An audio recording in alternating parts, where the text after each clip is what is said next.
kuncinya di Paseh.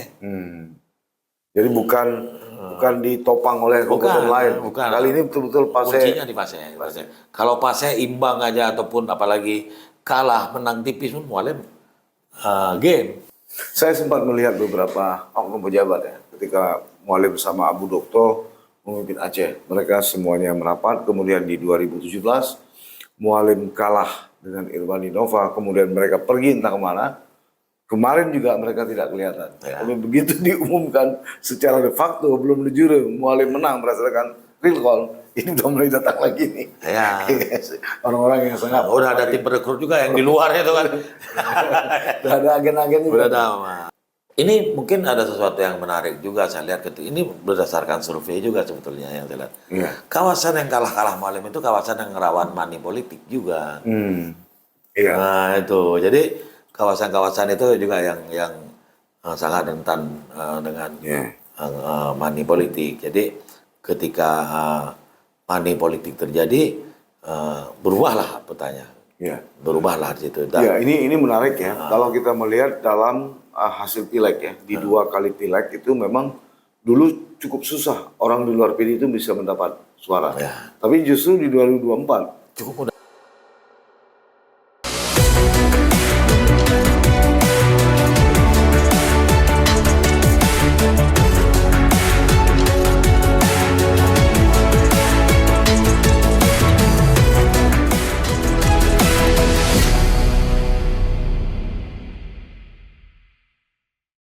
Jangan lupa like, komen, dan subscribe. Serta aktifkan lonceng notifikasi. Assalamualaikum warahmatullahi wabarakatuh. Sahabat sisi lain, apa kabar Anda? Mudah-mudahan selalu dalam lindungan Allah, Tuhan yang Maha Kuasa. Sahabat sisi lain, kontestasi pilkada di seluruh Indonesia termasuk Aceh usai sudah, dan kita pun sudah mengetahui untuk hasil sementara karena 23 kabupaten kota atau KIP 23 kabupaten kota di Provinsi Aceh telah melakukan rapat pleno akhir sehingga hasil kemenangan bagi para bupati, wali kota, dan gubernur sudah terjawab.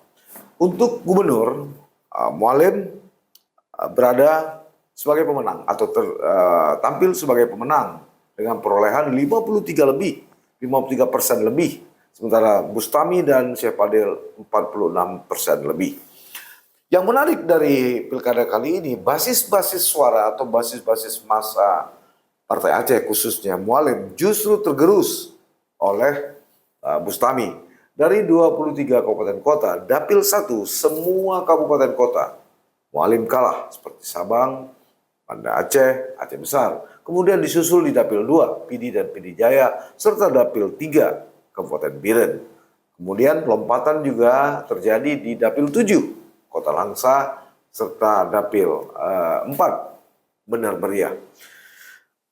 Kenapa ini bisa terjadi? Kalau dalam bahasa lebih sedikit nggak serius, sepertinya rame-rame menggebuk Mualim D4. Tapi yang unik juga dan menarik untuk pilkada kali ini, kalau dulu PD adalah kunci, sekarang Paseh adalah kunci. Untuk itu, saya mengundang Dr. Nurlis Effendi, Wakil Ketua DPA atau DPP Partai Aceh yang juga sebagai tim analisis survei dari pemenangan Mualim D4. Kita akan tanya kira-kira kiat-kiat apa dan bagaimana nasib kepemimpinan Mualim D4 nantinya terhadap kabupaten-kabupaten kota yang justru Mualim kalah dan justru Mualim menang. Assalamualaikum Bang. Waalaikumsalam. Ya, saya hanya langsung saja Bang, ini agak sedikit ekstrim ya. Ini rame-rame Mualim digebuk nih, Mualim D4 nih. Seperti yang saya katakan tadi ini.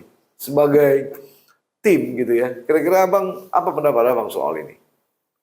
Memang terjadi pergeseran ya. Jadi pergeseran arus suara Mualim itu ke barat selatan, tengah, terus basis tradisional dia tuh yang masih di Paseh, Lok Sumawe, Aceh Timur, dan kemudian meloncat ke Tamiang, Aceh Timur, Paseh, dan Lok Sumawe, masih terawat dengan bagus. Terutama Paseh Aceh Utara. Itu memang menjadi kantong yang sangat kuat bagi Mualim pada pemilu kali ini, bahkan mencapai 80% lebih. Nah, ini tentu prestasi yang luar biasa juga kita anggap bagi partai Aceh di sana, di Aceh Utara, terutama untuk ketuanya Bang Joni, ini ketua DPP-PH sana. Beliau bisa merancang bagaimana di Aceh Utara itu hanya ada satu paslon dengan melawan tong kosong, kemudian mengemas kemenangan Mualim di wilayahnya itu dengan sangat spektakuler. Saya boleh mengatakan itu sangat spektakuler. Itu pekerjaan yang luar biasa dan effort yang sangat kuat yang sudah dilakukan oleh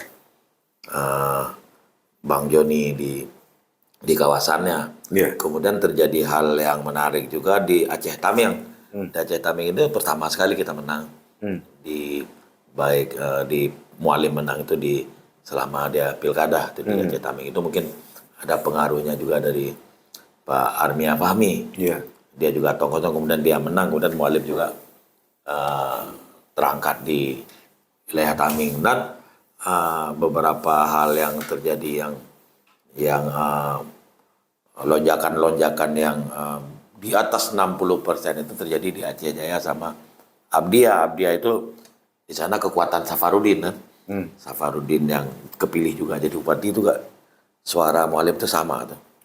Nah, ini kan ada sedikit ya, boleh kita sebut pergeseran, boleh kita sebut anomali ya.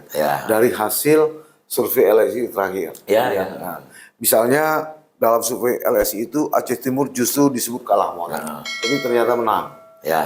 Sabang tidak masuk dalam radar bahwa Mualim itu kalah, tapi justru kalah. Yang kalau saya tidak keliru, LSI itu justru Banda Aceh yang diprediksi atau Aceh besar, PD juga kalah, Biren juga kalah. Jadi sebenarnya ini bukan sesuatu yang aneh gitu ya. Nah, setelah mendapatkan hasil survei itu, secara internal Partai Aceh dan Abang sendiri misalnya, ada nggak melakukan gerakan-gerakan antisipasi? Ada. Saya jelas melaporkan hasil survei itu kepada pimpinan ya, termasuk pimpinan di Abu Rada dalam hal ini di Badan Pemenangan, bahkan ke Mualim sendiri dan ke Devat. Mualim sangat peduli tentang survei. Tentang survei, juga Abu Rada dan beberapa tokoh di Partai Aceh itu sangat peduli tentang survei. Nah, kemudian kita harus bekerja lebih umpamanya di daerah-daerah yang kita anggap rawan kekalahan, karena survei menyebutnya kalah. Salah satunya di PD Jaya, Biren itu udah kita prediksi memang. Biren malah kita semula menganggap ini bisa berjalan enggak, kalau kalah juga enggak besar-besar amat, ternyata kita drop betul di situ. Dan juga di PD Jaya bahkan kita ada semula itu enggak begitu kalah, kemudian menjadi kalah. Aceh besar udah kita prediksi, Banda Aceh. Nah, kita tentu melakukan treatment. Salah satunya kita treatment, kalau saya yang terlibat langsung untuk treatmentnya tuh di Aceh Jaya. Saya ke sana, ke Aceh Jaya. Dan dari hasil survei kita dapat melihat di wilayah-wilayah mana aja yang perlu kita lakukan perlakuan khusus. Dan di Aceh Jaya itu dilakukan. Dan teman-teman itu dan calon bupati di sana, Safwan di sama Muslim juga Bang Azhar di sana, melihat analisis survei, kemudian melakukan penerapannya. Semula prediksi Mualim kalah Dan kalah besar sana. Dari berapa persen kalau salah? Kalau LSI itu 31 lawan 11. 11% kan. Mualim 11%. Bustami 31%. Kemudian kerja keras, saya ikut juga kampanye waktu itu. Dengan mengambil materi kampanye dari visi misi Mualim yang langsung menyentuh ke masyarakat, seperti program-program petani dan indang segala macam, indang bale, darah, dan itu yang kita mainkan sama penguatan pendataan dilakukan oleh Bang Muslim waktu itu, sama dia kumpul orang terus setiap malam, dan setelah pemilu balik Ya. mualim yang sekitar 68% kalau Ya. salah saya, Ya. kemudian berbalik dia kalau Aceh Jaya itu, dan sangat berbeda dengan hasilnya.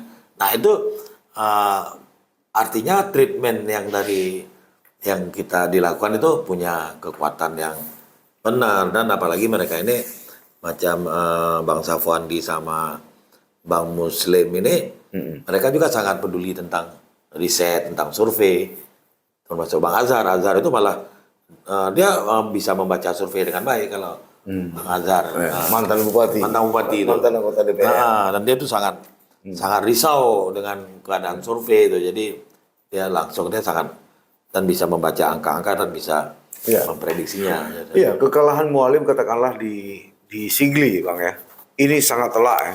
Tinggi betul angkanya. Ya. Ya, kemudian di Biren, kemudian di Aceh Besar sampai 61% kemenangan dari Ombus, kemudian Banda Aceh 72, kemudian di Biren 65, kemudian di Sabang sampai 65%. Ya.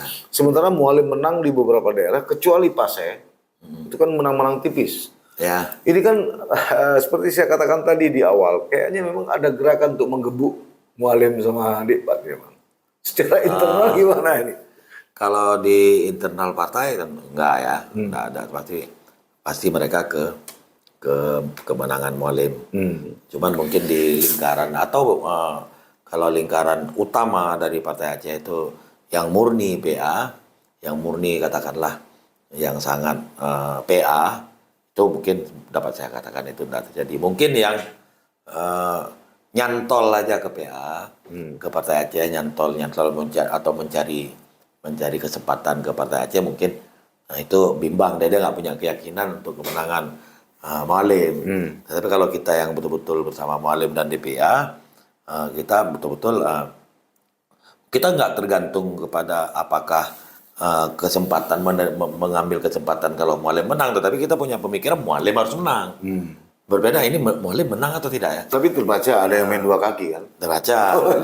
Dan Mualim juga pasti tahu, Mualim juga pasti tahu. Dan apalagi kelompok-kelompok dari Ombus ini yang 01 kan, dia kan mempublikasi tuh siapa aja yang terima duit, siapa kan dia kawan-kawan di sana, teman-teman yang katakanlah rival politik di sana juga tentu nggak rela, ada kan momennya diterima oleh ini, kemudian dia bekerja dua kaki, tentu mereka nggak terima juga, nanti mereka juga saya yakin akan mempublish juga siapa-siapa yang bekerja untuk mereka ya, apalagi yang udah terima uang, ada unsur penipuannya, pasti mereka publish. Saya yakin itu mereka akan publish walaupun nggak secara langsung. Bagaimanapun kan. Karena kan luka mereka. Demikian mereka mencurahkan pemikiran, biaya segala setelah tahu-tahu seperti itu. Nah, mereka tentu tidak juga menerima seperti itu. Saya yakin seperti itu. Nah, pada saat itulah nanti akan terbuka gitu loh. Terbuka siapa aja yang udah berdua kaki itu pasti dari sana. Walaupun kadang-kadang nggak disengaja, pasti terungkap itu. Nah, apakah kemudian bagi kelompok dua kaki ini penting atau tidak? Kalau saya justru lebih mudah melihat yang berseberangan sekalian daripada yang abu-abu. Kalau yang berseberangan kita lebih lihat dia gentleman, apa kita berhadapan-hadapan, ya kan? Jadi kita tahu dia seperti apa. Tapi kalau yang dua kaki ini kan, ini bahaya, kan bahaya. Nah, setelah dia kan terlihat dia seperti ini. Kadang-kadang yang cari kesempatan begitu Mualim menang, itu yang paling sibuk sekarang. Sibuk ucapan selamat lah, ucapan pasang selamat baliho di medsos gitu ya. Sibuk terus sering datang, dulu nggak pernah datang kan waktu kita Bang Saleh kan sering juga berada di kantor kan. Kalau sekarang kan tentu banyak orang yang berbeda nih, ya kan seperti itu. Jadi tapi itu fenomena politik memang. Ya kayak apa? Laron kalau di mana cahaya kan ke situ. Jadi hal yang lumrah, cuma kita tentu perlu bikin evaluasi untuk apa yang harus dilakukan. Mualim katakanlah ketika sekarang dia udah jadi gubernur, prioritas kan saya udah katakan tadi terjadi pergeseran. Tentu kalau dalam pemahaman saya secara sederhana, Mualim harus mengutamakan Paseh yang pertama. Karena Pasek kali ini menjadi kunci. Dan luar biasa itu kerjaan mereka. Dan Luar ini biasa. dalam sejarah pertama sejak Indonesia merdeka. Sejak Indonesia merdeka, Putra Pasek Gubernur terpilih definitif. memang kuncinya di Pasek. Jadi bukan ditopang oleh kabupaten lain. Bukan. Kali ini betul-betul Pasek. Kuncinya di Pasek. Kalau Pasek imbang aja ataupun apalagi kalah menang tipis pun Mualim game. Karena Mualim di sini kemenangannya kan 180-an ribu. Ya. Di Pasek kan dia hampir 300 ribu. Ya. Kalau kebagi aja 2 di situ kan udah Ya. sangat apalagi kalah di sana. Ya. Karena suara selain Pasek, Biren dan Pidi. Ya. Itu Pasek, Aceh Timur, Ya. Biren, Pidi Raya lah kan, Pidi dua Raya. kampung. Nah itu yang besarnya. Nah, Mualim kita lihat semangat barat, selatan sama tengah sekarang. Itu betul-betul suaranya ke Mualim gitu loh. Ya. Full kecuali Benar Meriah aja. Nah, apa penghargaan Mualim menurut Abang kepada daerah-daerah atau kabupaten kota yang memang dia unggul, menang? Selain Pasek sudah pasti lah. Tentu kan beliau akan sangat memperhatikan hal-hal demikian ya. Beliau memperhatikan sama seperti kita memperhatikan orang kan akan memperhatikan kita juga begitu. Saya rasa Mualim dalam hal ini macam barat selatan kan juga potensi-potensi yang untuk yang dikembangkan juga cukup banyak kan. Cukup banyak pariwisatanya segala pertanian, kebun sampai ke tambang sana kan. Ya mungkin ke sana akan menjadi prioritas beliau di barat selatan, tengah, terus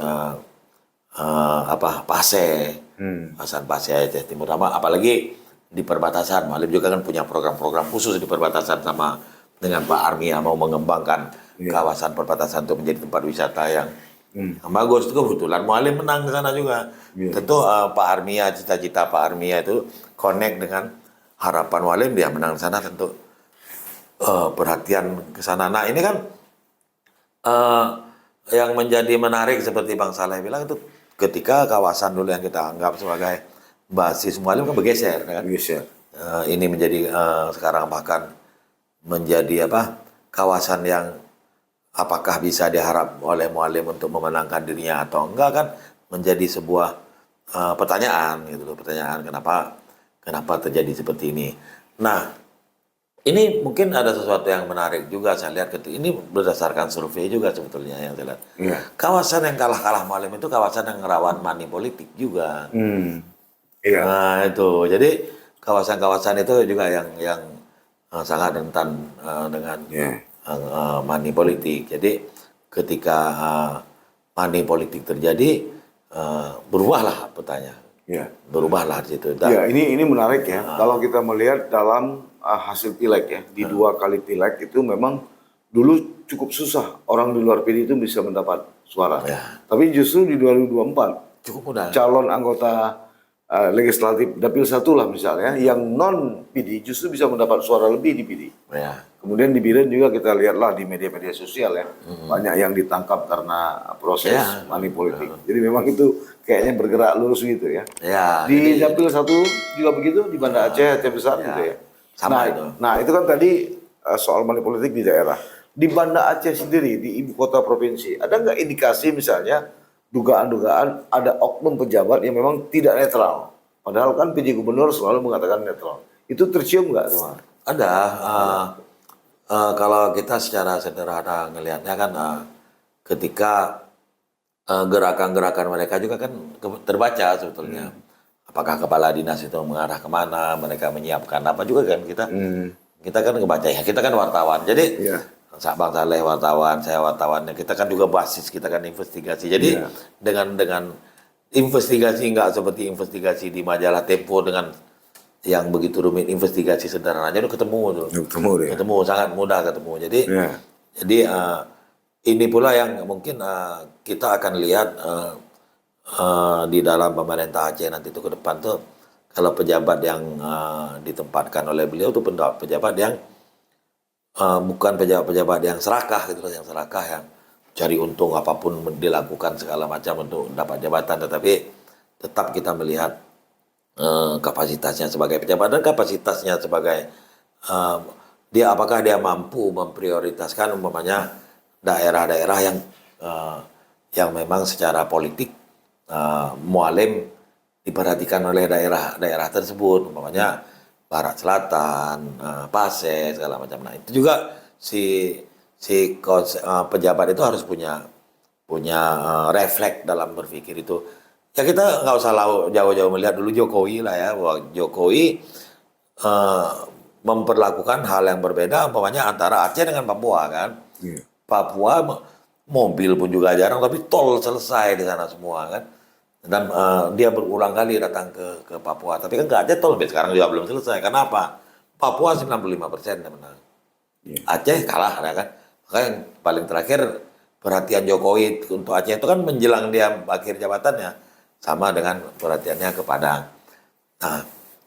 Nah, konsep-konsep seperti itu memang mau nggak mau memang harus dilakukan karena dia harus peduli pada yang peduli pada dirinya, yang memilih dia, yang apa ini kan karena kesamaan visi sebetulnya. Jadi Mualim namanya dia punya visi Aceh Islami maju bermartabat dan berkelanjutan. Konsepnya itu. Yang paling suka tentang visi ini siapa? Rakyat Aceh. Yang paling suka ini pertama Pasir. Karena itu 80% orang Pasir itu memilih Mualim karena selain dia putra daerah dan kemudian dia menyukai visi itu. Kemudian Barat Selatan, Tengah itu suka sama visinya Mualim.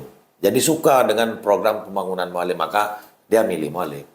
Kalau yang macam PD Jaya, Biren, Aceh Besar, Banda Aceh, Sabang, pandangan sederhana saya mereka suka pada visinya Pak Bus.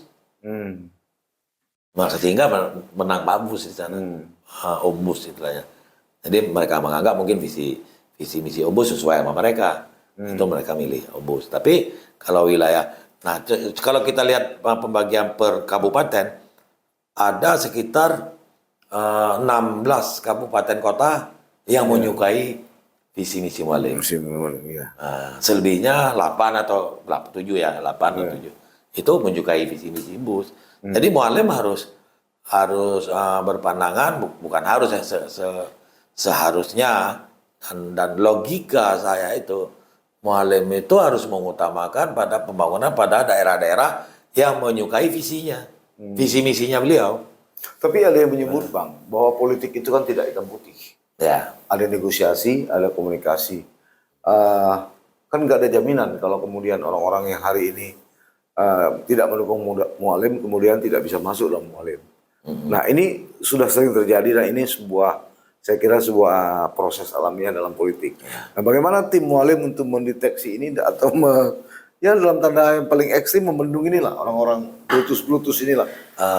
Yang kita lihat mungkin untuk berupaya berhubungan silahkan aja nggak ada masalah.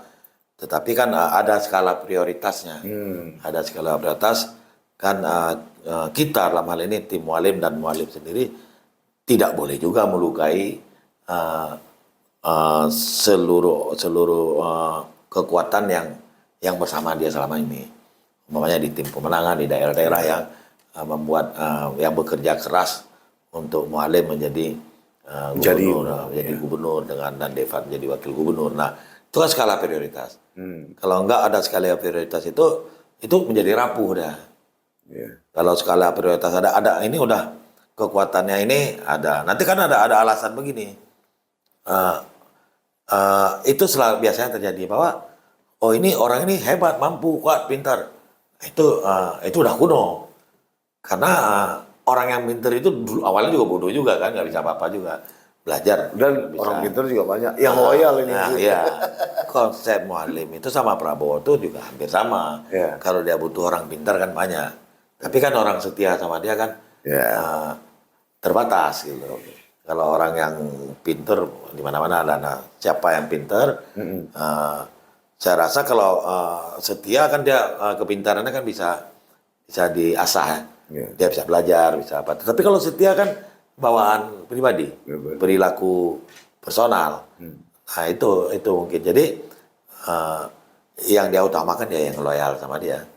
Karena bagaimanapun orang loyal sama dia itu datang bersama Mualim itu bukan karena dia udah menjadi gubernur, tapi bahkan kan kita kan sama-sama merasakan bagaimana kita bekerja di pemilu kali ini nih, bahkan di pemilu sebelumnya bersama Mualim yang 2010 ya, kemudian 2010-2012, kemudian sekarang di 2024 ini kita semangat dalam arti kata kita nggak peduli ya ada anggaran atau enggak, tapi kita berupaya memberi kemenangan karena kita merasakan begini, kalau Mualim menang itu kita yang menang gitu. Kalau Mualim gubernur ya kita semua jadi gubernur gitu. Mualim gubernur, tapi walaupun simbolnya di Mualim, keputusannya di Mualim, karena beliau yang menjadi simbol dan yang punya karisma memimpin kan. Jadi kesanalah kita mengerucutnya menjadi dia bahwa kita mau kemenangan Mualim itu ya kemenangan kita bersama, kemenangan aja.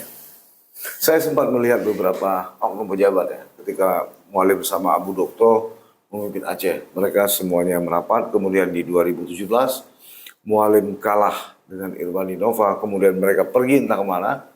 Kemarin juga mereka tidak kelihatan. Tapi begitu diumumkan secara de facto belum de jure Mualim menang berdasarkan real call, ini udah mulai datang lagi nih. Ya. Orang-orang yang sangat Udah ada tim rekrut juga yang di luar itu kan. udah ada agen-agen juga. Udah ada agen-agen. Nah, ya kan menjadi Mualim menang itu menjadi banyak manfaat ya kan. Iya. Menghidupkan agen-agen lah kan. Agen-agen. Calo ya. Iya. Jadi cuman itu kan sebetulnya kan nggak bagus untuk kehidupan di pemerintahan atau apa di Aceh.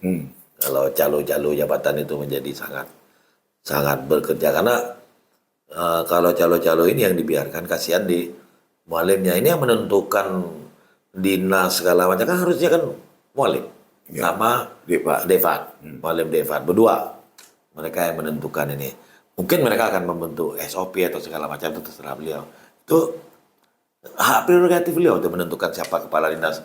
Jadi kalau ada upaya, katakanlah ada orang-orang tertentu yang kemudian membentuk mencari peluang, ini mereka menghina sebetulnya, merendahkan Mualim sebetulnya. Nah ini nggak boleh gitu loh. Nggak boleh ini. Nah itu pekerjaan yang nggak patut dilakukan. Apalagi sempat menjanjikan jabatan untuk orang segala macam. Padahal itu haknya Mualim yang menentukan siapa, karena dia yang memimpin, ya kan? Dia yang akan bertanggung jawab dunia akhirat untuk memimpin Aceh. Nah itu jadi jangan merampas hak-hak Mualim dalam menentukan kerja-kerjanya dengan siapa dia bekerja ke depan. Karena kalau kita sama-sama memenangkan Mualim, ikhlaslah memberi kesempatan kepada Mualim untuk berpikir bersama Devat, berpikir membangun Aceh. Kan visi misinya udah ada. Tinggal kita sama-sama mengontrol visi misi dan peran kita itu seperti apa. Saya rasa peran kita juga ikut bertanggung jawab terhadap kemenangan Mualim dan bersama-sama kita membantu pemerintah untuk kepentingan rakyat Aceh. Baik, makasih Bang udah hadir pembahasannya. Mungkin ini tidak cukup sampai di sini. Nanti kita akan ketemu lagi, kita akan bahas lagi, tentu sesuai dengan perkembangan yang terjadi hingga detik-detik pelantikan Mualim nantinya yang diperkirakan pada akhir Januari 2025. Awal Februari ya. Awal Februari sebenarnya. Baik sahabat, sisi lain itu tadi perbincangan saya dengan Dr. Nurulus Effendi terkait masalah rame-rame gebuk Mualim Devat dan Aceh kali ini menjadi kunci. Nah, mungkin kupasan lebih dalam dan lebih tajam terkait rame-rame gebuk Mualim Devat ini akan bisa Anda ikuti nanti pada edisi cetak tabloid Amarus Aceh yang akan beredar awal pekan mendatang. Terima kasih, sampai bertemu. Assalamualaikum warahmatullahi wabarakatuh.